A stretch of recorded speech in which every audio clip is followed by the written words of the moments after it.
사람은 일생을 통하여 세 가지의 소원을 가지고 하나님 앞에 기도한다고 합니다. 여러분은 어떠하신지요? 여러분의 기도는 어떠한 기도이신지요? 젊었을 때는 혁명가적인 의식을 가지고 주여 내게 세상을 개혁할 수 있는 힘을 주시옵소서 라고 하는 기도를 드린다고 합니다. 근데 이 기도의 의미를 가만히 살펴보면 이 세상을 내게 주옵소서, 세상을 변화시킬 힘을 내게 주옵소서라고 하는 기도와 같은 맥락의 기도일 겁니다. 그런데 중년이 되면서 자신의 힘의 부족함을 아는지 아니면 철이 났는지 기도의 내용이 달라진다고 합니다. 주여 내가 만나는 모든 사람을 변화시킬 수 있게 해 주시옵소서. 온 세계까지가는 안 되겠고 내가 만나는 사람, 내 주위의 사람들, 그리고 그들과 함께 평화스럽게 살 수 있도록, 그리고 그 속에서 주님을 닮는 변화가 이루어질 수 있도록 하나님 내게 힘을 더하여 주시옵소서. 그리고 이웃과 노년이 되면 기도의 내용이 확 달라진다고 합니다. 이제 죽을 날이 얼마 안 남았는데 나의 가족도 친척도 친구도 상관없습니다. 마지막 소원이 있다고 한다면 나 자신을 고칠 수 있는 은혜를 허락하여 주시옵소서. 나 하나 고치지 못했습니다.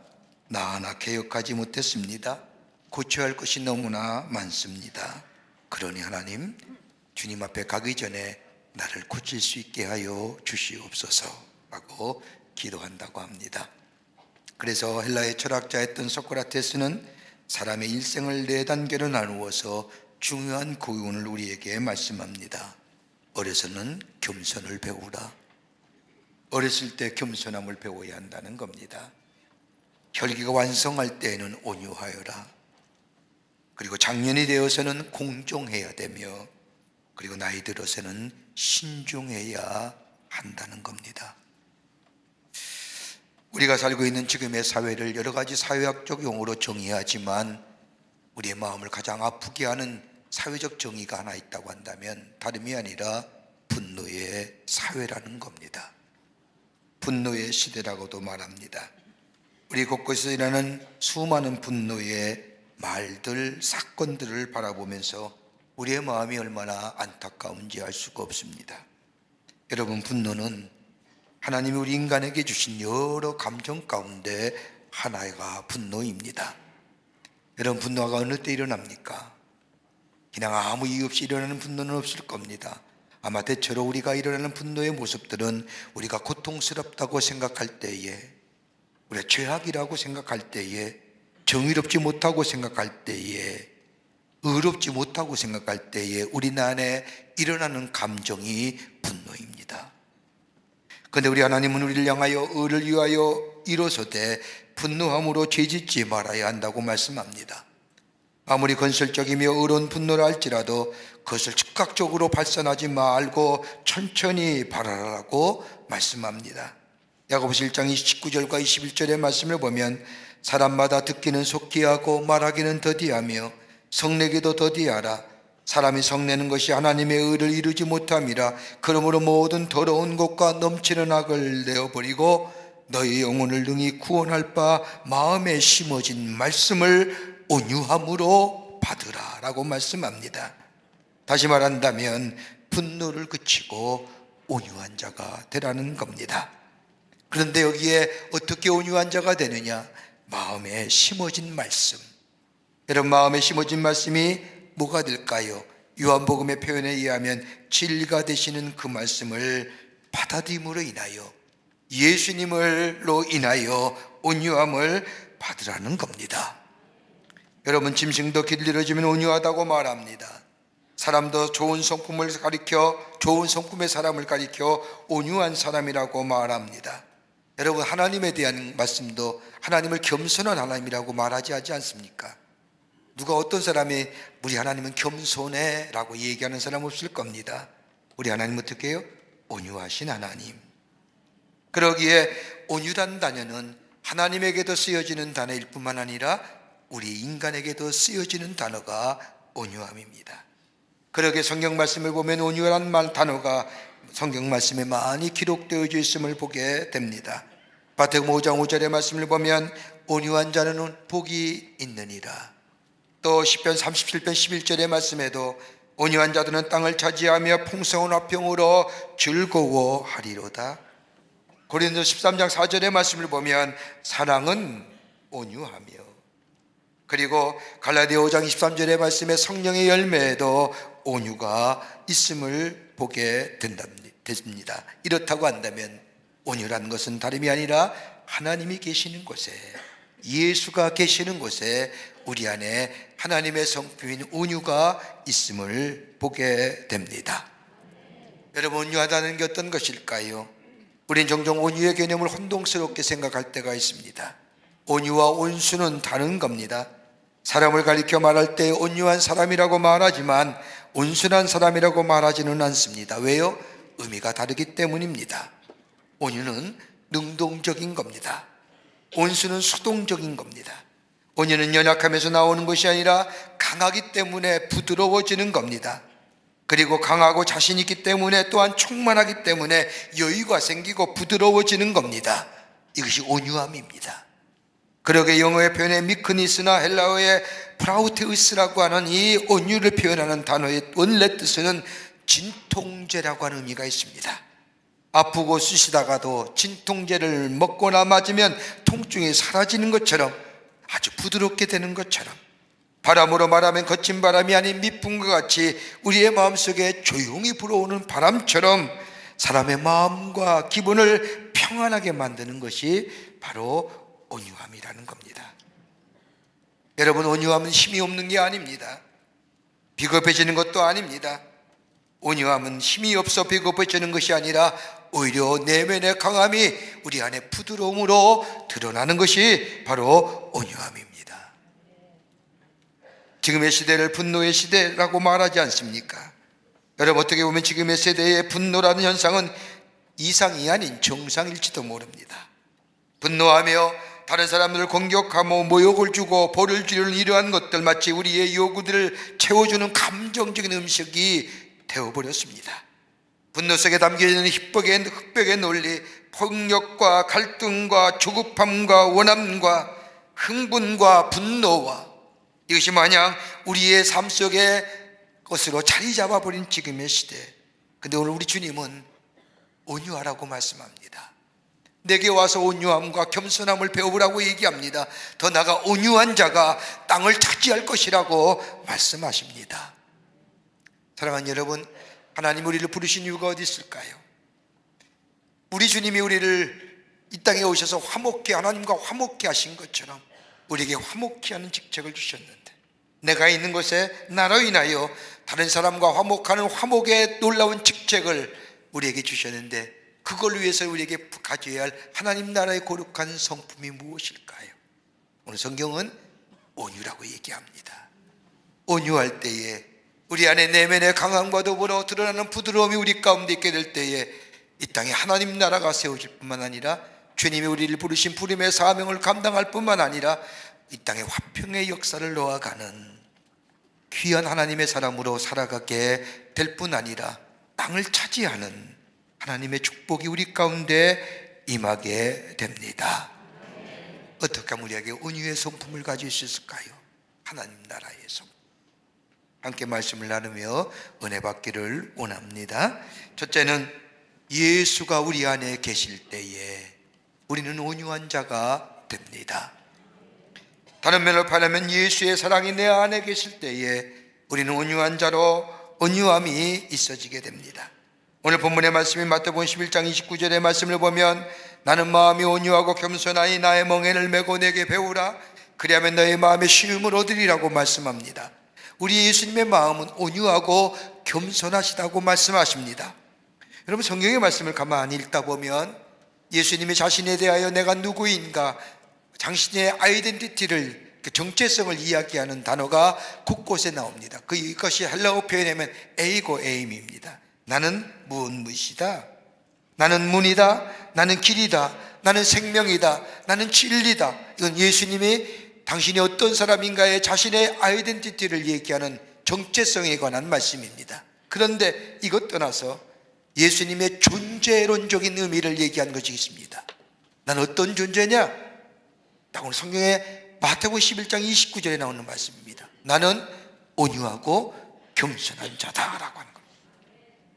우리 주님이 우리를 향하여 나는 온유하고 겸손함이라고 얘기하시면서 그래서 너희가 내게 와서 이 온유함을 배우라고 말씀하십니다.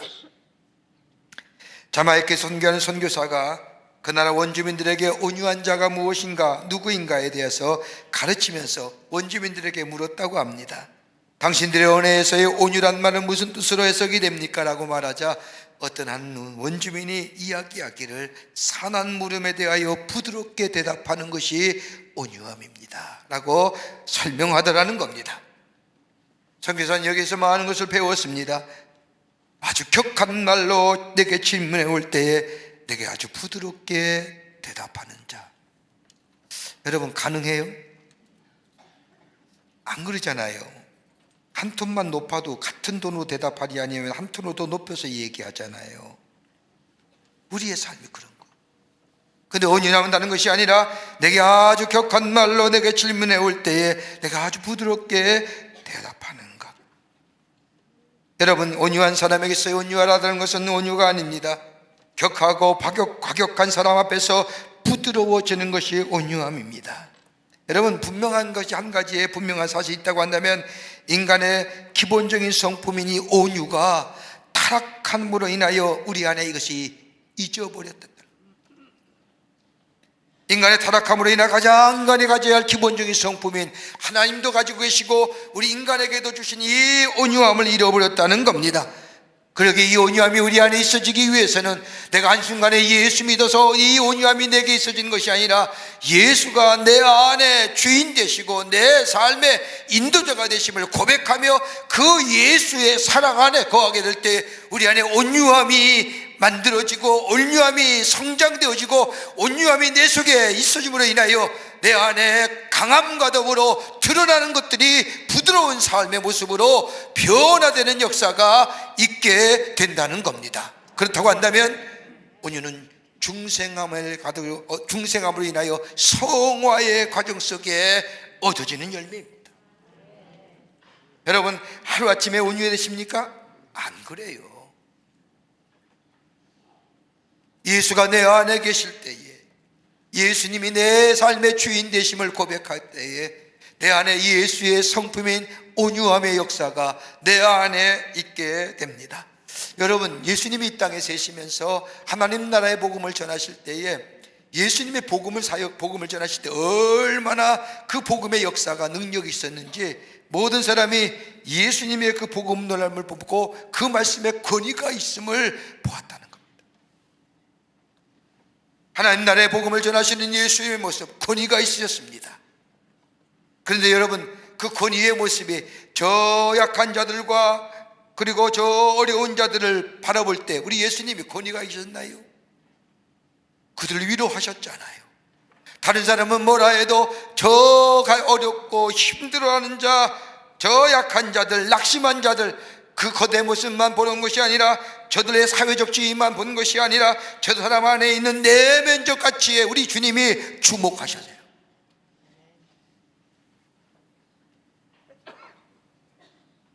여러분, 예수님은 의인들이 아닌 죄인들을 향해서, 건강한 자가 아닌 병든 자를 향해서, 잘 살아가는 자들이 아닌 삶이 무너진 사람들에 대하여, 깨끗한 자들이 아닌 상하고 더러운 자들에 대하여 애정과 더불어 온유함을 보이셨을 뿐 아니라 자신들의 영적 파산을 깨달은 사람들을 모욕하거나 비웃지 아니하셨습니다.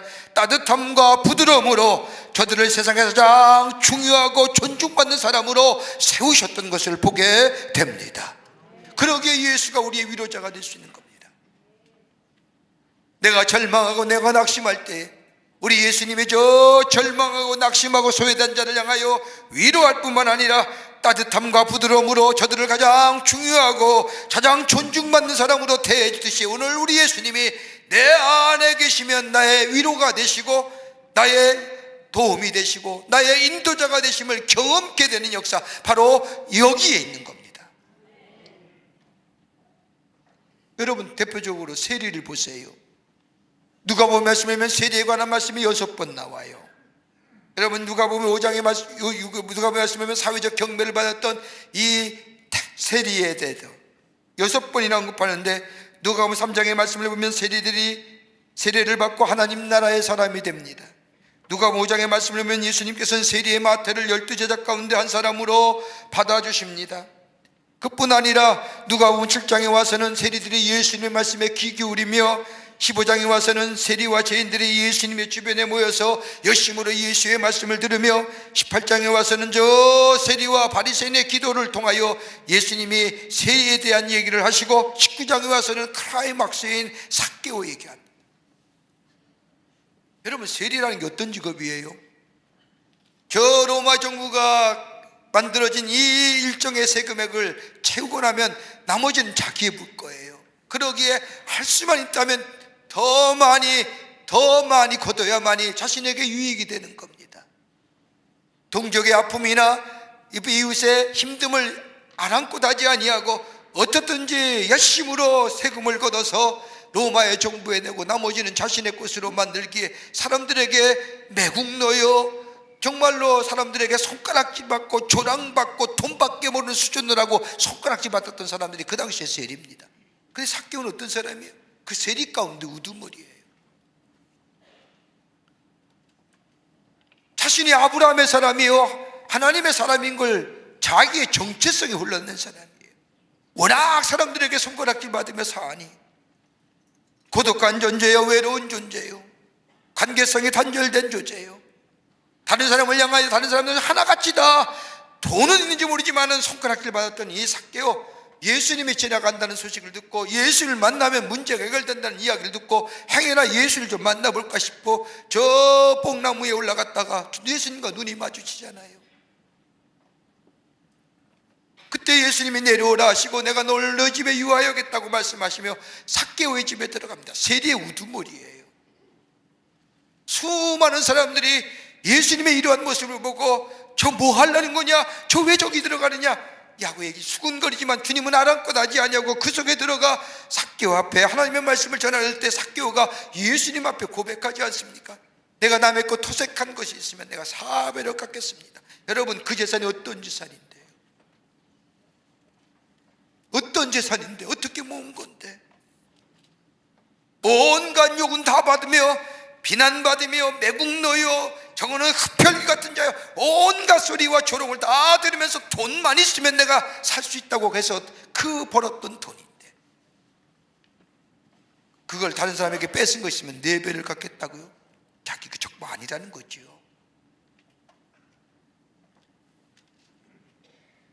다른 사람은 손가락질 뭘 할지 모르지만은, 다른 사람은 뭐라 할지 모르지만은, 그러나 온유한 자는 그런 조차 가에게도 다가가서 저의 마음을 위로하며 저에게 부드럽게 대하며 편견 없이 다가가는 모습. 그러기에 예수의 마음이 우리 안에 있게 되면, 예수님이 내 안에 계시게 되면 나는 온유한 자로 한 발자국 한 발자국 온유한 자의 성품으로 변해지는 역사를 경험할 뿐만 아니라 나로 인하여 화목해 되는 역사, 나를 통하여 하나됨의 역사, 내가 있는 공동체 속에 평화의 역사를 이루어가는 하나님의 사람으로 하나님의 나라를 건설하는 자로 살아가게 되는 줄 믿습니다. 그러기에 너는 내게 와서 배우라. 뭘 배워요? 예수의 온유와 예수의 겸손. 배운다는 것은 끝없는 것이죠. 끝까지 내가 주님 앞에 설 때까지 예수 안에 거하는 자 온유합니다. 참고 견디어냅니다. 부드럽습니다. 두 번째로는 성령의 임재 안에 거할 때 우리 안에 온유함이 있어지게 됩니다. 하나님의 거룩한 영인 성령이 나를 주장할 때에 우리 안에 온유함의 열매가 맺어지게 됩니다. 갈라디아 5장 22절과 23절의 말씀을 보면 성령의 9가지 열매가 나옵니다. 오직 성령의 열매는 사랑과 희락과 화평과 오래 참음과 자비와 양성과 충성과 온유와 절제니 이 같은 것을 금지할 법이 없느니라. 성령의 열매 가운데 온유함이 있습니다.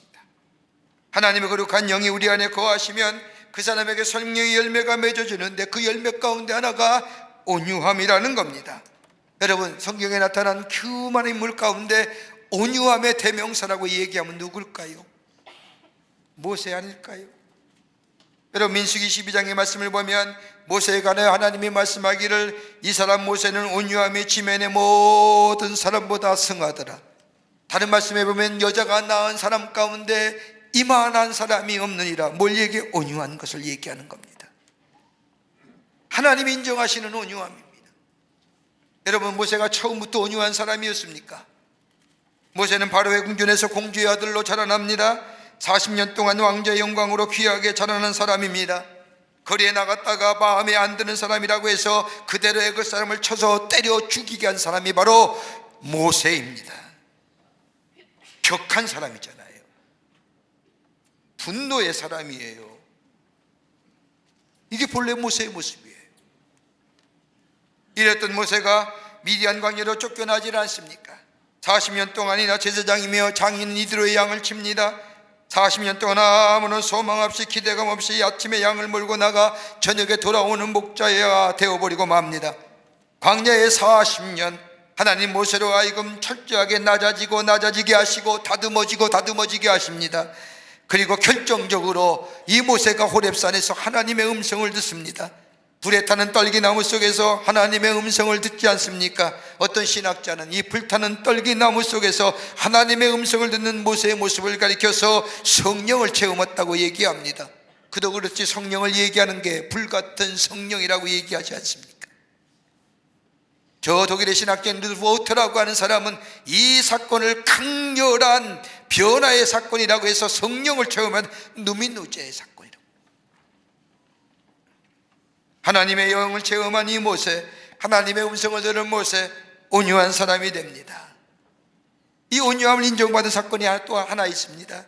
다름이 아니라 모세도 인간에게 어떤 연유로 인해서 모르지만 자기 집에 있는 노예인 이디오피아 여인을 첩으로 받아들입니다. 실수지요. 하나님의 사람들 이방 사람과 결혼하지 말라고 얘기했더니 모세가 그 하나님의 말씀을 어기고 이디오피아 여인을 자신의 첩으로 받아들입니다. 많은 사람들이 비난받아 마땅한 일입니다. 특히 그의 누나가 되는 미리암은 말할 수 없는 폭언과 비난과 조롱을 모세에게 퍼붓습니다. 구체적으로 어떤 내용의 폭언이나 비난과 조롱이 있는지 알 수 없지만 아마도 우리가 유추해보면 어떻게 지도자가, 어떻게 하나님의 사람이, 어떻게 하나님의 말씀을 이야기하는 사람이 어떻게 이방의 여인을 자신의 첩으로 맞아줄 수 있느냐, 그만해라, 내려와라, 아마 이러지 않았을까요? 이런 이 비난과 조롱에 모세는 아무런 말하지 않습니다. 아마 우리가 이미지와 상상으로 좀 생각해 보면 아마도 그러지 않았을까요?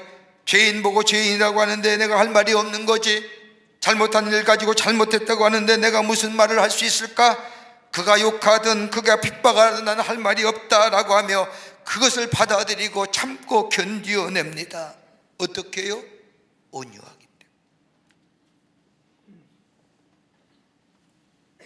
이 모습을 본 하나님이 모세를 향하여 모세의 온유함을 인정하지 않습니까? 천하의 모세만큼 온유한 사람이 없느니라. 모세 편을 들어주시고 하나님이 다시 그를 이스라엘의 지도자로 세우십니다. 그런데 이 온유함을 잊어버릴 때가 있었죠. 그게 다름이 아니라 저 가데스바냐의 신광야를 거쳐서 가데스바냐에 이르렀을 때에 이스라엘 백성이 물이 없음을 알고 모세를 원망하고 하나님을 원망하자 모세가 하나님 앞에 엎드려 기도합니다. 하나님, 이 백성이 물이 없습니다. 그때 하나님께서 모세에게 말씀하지 않습니까? 반석을 명하여 물을 내게 하라. 이 말을 들으니 모세가 기쁨이 충만해서 이스라엘 백성을 다 모이게 하고 자신은 반석 위에 우뚝 섰습니다. 그리고 나서 하나님이 하시는 말씀대로 모세를 저 반석을 명하여 물을 내야 되는데 이 모세가 이스라엘 백성을 보는 순간에 그의 마음속에 분노가 확, 내가 지들을 위해서 어떻게 했는데, 지들을 위해서 어떻게 여기까지 왔는데 나보고 뭐 어쩌고 저쩌고 저쩌. 그 분노의 마음이, 섭섭한 마음이 그의 마음속에 찾아오게 되자 그가 가졌던 하나님의 말씀대로 반석을 명하여 물을 내야 되는데 그 홧김에 그 분노를 이기지 못하여 반석을 치지 않습니다. 물이 솟아나왔지요. 백성의 갈증을 채워줬습니다. 그런데 하나님은 저 백성에게, 이스라엘 백성에게 앞에서 모세에 대하여 말씀하지 않습니까? 내가 나를 믿지 아니하고 이스라엘 자손의 목전에서 나의 거룩함을 드러내지 아니한 고로 내가 그들에게 준 땅으로 인도하여 드리지 못하리라. 하나님의 거룩성이에요. 말씀의 거룩함이에요. 여러분, 말씀을 어기는 것은요, 말씀의 거룩성이 사라진 거예요. 그냥 대수롭지 않게 생각하는 거예요. 하나님의 말씀이나 저 사람들의 철인의 말씀이나 똑같이 생각하면 그 말씀에 거룩함이 없는 거예요. 구별됨이 없잖아요. 거룩하다는 게 구별되는 거 아니에요. 그 거룩함이 없으니까 지켜도 되고 안 지켜도 되고 저 세상의 것들과 이야기들과 똑같은 얘기 되는 게 지켜도 되고 안 지켜도 되고, 모세가 그 일한 거예요. 하나님의 거룩성을 드러내지 못했다는 것은 뭐예요? 하나님의 말씀을 하나님의 말씀으로 받아들이지 못하여 지키지 못함을 얘기합니다.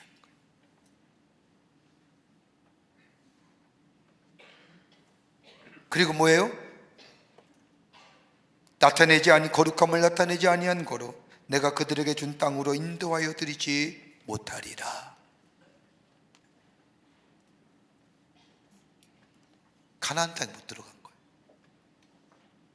얼마나 들어가고 싶은 땅인데 어떻게 여기까지 왔는데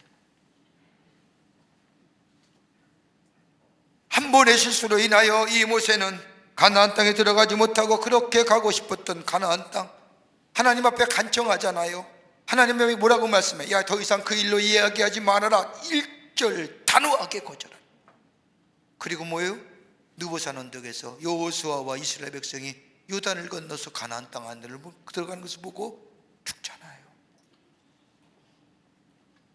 단 한 번의 실수잖아요. 단 한 번의 실수일까요?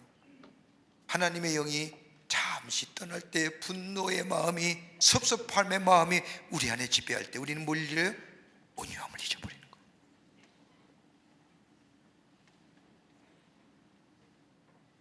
여러분, 온유함이란 지식이나 경험이나 지위에서 나오는 것이 아닙니다. 하나님의 거룩한 영이 우리 안에 임하게 될 때에 온유한 자가 됩니다.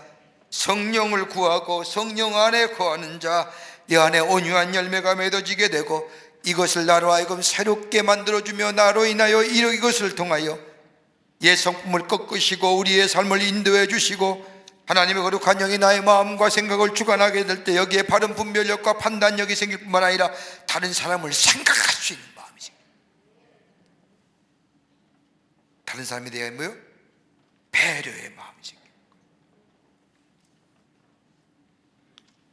성령이 내 안에 임재하시어 날 이끌어 갈 때에 우리 안에 온유한 자, 하나님의 거룩한 성품이 내 안에 있어지게 되고 내가 주님과 동행하는 삶이 될 때에 그 온유의 성품이 내 안에 깊게 뿌리지 않죠. 그래서 주의 주신 사명이 화목케 하는 직책의 사명, 우리야 주님이 온유한 자로 하나님과 우리를 화목케 하신 것처럼 우리 안에 이 하나님의 영을 통하여 온유함이 내 안에 있게 될 때에 땅의 화목의 역사, 하나됨의 역사를 이루어가는 하나님의 나라의 백성으로 선한 영향력의 주인공 되는 삶으로 살아가게 되는 줄 믿습니다. 끝으로 온유한 자는 땅을 차지합니다. 여기 오늘 본문의 말씀을 보십시오. 오늘 5장 5절의 말씀을 보면 온유한 자는 복이 있나니 그들이 땅을 기업으로 받을 것이며 라고 말씀합니다. 시편 37편 11절 말씀에도 오직 온유한 자는 땅을 차지하며 풍부한 화평으로 즐기리로다. 여러분, 온유한 자가 땅을 차지한다는 것, 여러분 땅을 기업으로 얻는다는 것은 영어의 성경의 표현을 보면 뭐예요? ownership입니다. 땅을 내 소유로 삼고 그것을 즐긴다는 거예요. 그러니까 주인의식, 주권의식 가지고 사는 거예요. 소유의식이 아니에요. 땅을 차지한다는 개념은 소유의 의념이 아니라 주권적인 개념을 말하는 겁니다. 유업의 개념입니다. 내게 하나님이 허락하신 겁니다. 우리 가정에게 주시고 기업에 주시고 건강을 주시고 땅을 주시고 소유의 개념으로 차지한다는 것이 아니라 다스린다는 것이요, 주인으로서 다스리게 하신다는 겁니다. 이게 차원이 다른 거예요. 소유의 개념이 아니라, 여러분 건강도 하나님이 내게 주셔야만이 건강하잖아요. 믿으십니까? 재물도 하나님이 주셔야만이 내게 재물의 축복이 있는 겁니다. 그런데 그 재물이 내 소유라고 한다면 이 재물에 자유함이 없는 거예요. 근데 하나님이 내게 맡겨주신 것이라고 하는 이 오너십이 있으면 이 재물에 자유함이 있어요. 왜요? 내가 잠시 내 땅에 사는 동안 맡겨주신 것이고, 내 생명이 다하는 날 주님이 다시 가져가실 거기 때문에. 좀 외람된 말씀이지만 요즘 여기 많은 분들이 건강을 위해서 운동하실 거, 걷기 운동을 하세요. 저도 좀 이렇게 걷다 보면 요즘 새로운 트렌드가 있어요. 성품적인 트렌드. 맨발로 걷는 거예요. 나는 아프리카 토인인 줄 알았어요. 왜 벗어요? 쓸데없이. 그리고 바닥을 맨발로 걸어요. 그래서 왜 그러냐고 했더니 요즘 매스컴에서 맨발로 걷는 것이 건강에 좋다고 이렇게 얘기하니까 너도 나도 벗는 거예요. 근데 그럴 때마다 꼭 방송에 꼭 나오지요. 이거는 전문가의 의견이 아니라 개인적인 의견입니다. 뭐 이렇게 해서 다 벗고 걸어요. 여러분 그렇다고 해도 건강해질까요? 물론 건강한 것일 때 되겠죠.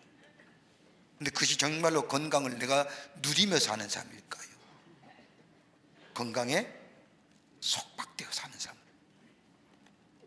내가 건강을 누리며 사는 오너십의 삶일까요? 아니면 건강에 사로잡혀 사는 소유의 개념으로서의 삶이 아닐까?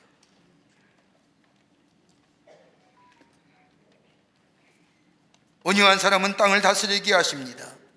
땅을 즐기게, 땅에 관한 것을 즐기게 하여 주십니다. 그것이 바로 주권이요, 주인의식이요, 다스림의 권한입니다. 여러분 창세기 13장 말씀을 보세요. 아브라함이 가나안 땅에 머물다가 흉년이 들어 애굽으로 내려가지 않습니까?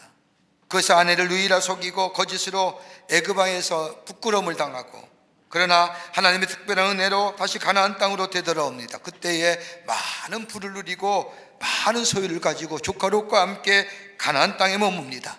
하나님이 아브라함에게 축복하여 주셔서 아브라함의 재산도 늘 뿐만 아니라 조카 롯의 가족도 재산이 늘게 되자 서로 목축 때문에 인하여 아브라함의 종들과 롯의 종들이 싸웁니다. 불화 때문에 견딜 수 없었던 이 아브라함은 조카 롯을 불러내어 가장 그 지역의 높은 산에 올라가 이야기합니다. 내 앞에 온 땅에 있지 아니하냐? 나를 떠나가라. 내가 좌하면 나는 우하고 내가 우하면 나는 좌하리라. 이 말을 들은 롯이 눈을 들어 저 요단 지역을 바라보니 소알까지라고 한 지역까지 물이 넉넉하고 마치 롯이 보기에 여호와의 동산 같고 비옥함이 애굽 땅과 같으니 롯이 요단의 지옥지역을 택하고 동으로 떠나갑니다. 그리고 아브라함은 뭐예요? 가나안 땅에 거주하지요. 롯이 멸망당했던 저 소돔과 고모라 땅에 거주하게 됩니다. 어떻게 됐을까요? 아니 이 말씀을 읽을 때마다 참 롯이 괘씸해요. 지가 어떻게 돈 벌었는데. 삼촌이 이야기하면 아니에요. 삼촌 먼저. 그러면 삼촌이 아브라함이 가만히 있을까요? 조카님 먼저. 이렇게 되지 않겠습니까? 근데 냅다 자기 거예요.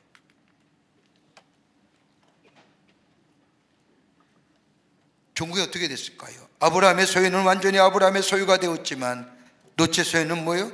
소돔과 고모라 땅이 멸망당할 때에 완전히 잃어.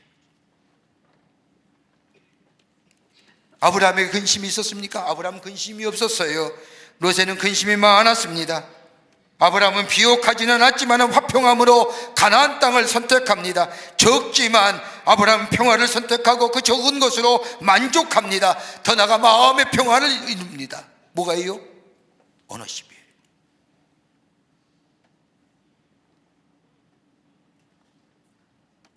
땅을 기업으로 얻는 축복을 누립니다. 그러나 롯은 요단 땅이 비옥하기에 마치 하나님의 동산 같고 애국과 같은 땅을 선택했지만 결국엔 다 잊어버립니다. 뭐예요? 소유가 그를 지배하는 거예요.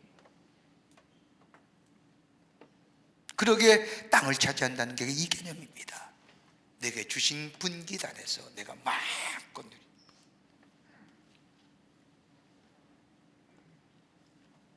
가나기 공과대에서 1만 명을 대상으로 사람이 성공하는 비결이 어디 있느냐 조사해 봤답니다. 지식에 있느냐 기술에 있느냐 조사해 봤더니 지식과 기술은 인간의 성공의 15%밖에 안 된답니다. 나머지 뭐예요? 85%가 그 사람의 인간성입니다. 온유함으로 인한 화평의 관계성, 이런 사람이 성공하더라는 겁니다. 여러분, 사람이 직장에서 쫓겨나는 것이 뭐 정리해고 이런 얘기하지만 가만히 보십시오. 해고당하는 사람들의 왜 해고당하느냐? 지식과 기술이 부족해서가 아닙니다. 잘못된 인간성 속에 잘못된 관계성이 그 공동체를 해치기 때문에 오늘 우리 주님은 말씀합니다. 나의 마음이 온유하고 겸손하니 너는 내게 와서 배우라. 뭘 배워요? 온유함을. 온유한 자가 될 때 땅을 차지하는 축복이 우리 가운데 임하게 됩니다. 온유할 때에 하나님이 내게 부르신 부름의 사명, 화목케 하는 직책의 사명을 감당할 수가 있습니다. 이 온유함은 예수가 내 안에 계셔야 되고 성령이 내 안에 계시어 나를 이끌어가게 될 때에 내 안에 땅을 다스리는 축복의 역사와 더불어 하나님이 우리에게 부르신 부름의 사명을 감당하며 하나님 나라를 세워가는데 쓰임받는 복된 존재가 될 줄 믿습니다. 이런 믿음의 경주를 해나가시는 여러분과 저와 되시기를 주의 이름으로 축원합니다. 하나님 감사합니다. 저희를 주께서 사랑해 주셔서 하나님의 백성 삼으심에 감사합니다. 우리를 부르심에는 화목케 하는 직책, 하나님이 우리를 화목케 하시기 위해서 예수 그리스도께서 이 땅에 오신 것처럼 우리 이 땅에 보내신 것은 하나님과 이 땅의 모든 것들이 화목케 하시기 위한 귀한 부르심의 사명인 줄 믿사오니 이 사명 감당할 수 있도록 우리에게 온유한 마음을 허락하여 주시옵소서. 예수 안에 거하는 삶 되게 하시고 성령 안에 거하는 삶 되어 우리 안에 온유함이 자라나게 할 뿐만 아니라 이로 인하여 우리 안에 화평의 역사를 이루고 그로 인해 뿐만 아니라 땅을 차지하는 하나님의 축복을 누리는 저희들로 삼아 주시옵소서. 감사하오며 예수님의 이름으로 기도하옵나이다. 아멘.